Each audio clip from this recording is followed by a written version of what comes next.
Your success is being impacted by your karma.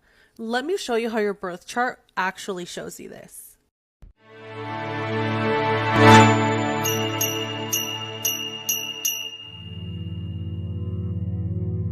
In case you're not familiar with karmic astrology, we look at the whole chart as a karmic story.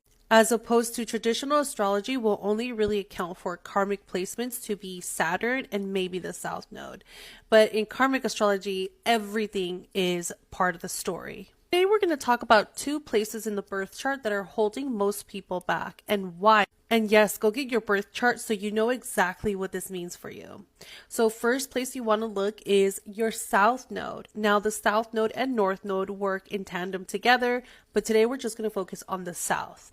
The South Node has everything to do with who you have been. South Node is a mathematical point in astrology where it measures the peak and the lowest point of the moon. And in karmic astrology, it is said that the soul travels through the moon. So to see the lowest point is the karmic point or the past life point. And to see the highest point, the reincarnation, the soul's growth, and where beauty and love is held. So the South Node shows us who you have been, and this is everybody's default center.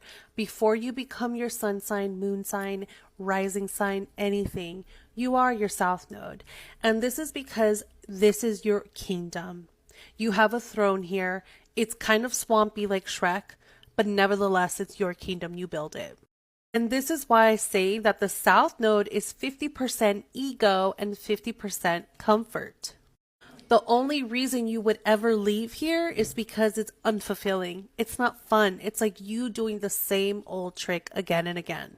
With this in mind, you could see why people die here. They'll sell out just here. They don't even take off. And the reason for that is because if you live out of your South Node, it doesn't mean failure. You can still have worldly or societal success by living out of your South Node, like riches, empires, power, even the spiritual gurus and people who are enlightened. There's people that come in with so many different lessons. You can have a past life guru who came here to be a practical CEO. And we look at them as like, oh my God, you're a guru, but they're not here to do that again. And you can have the opposite where you have a CEO, this literally, this chart, but you have like a empowered type of person who's coming here to learn about their spirit and their relationship to God on the earthly plane.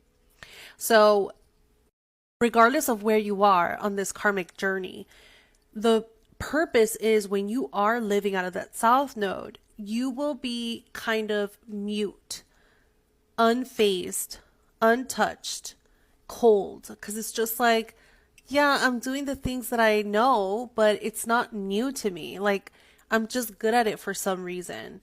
And so you actually get bored. And the South, living out of the South Node promotes boredom. I'm bored with life.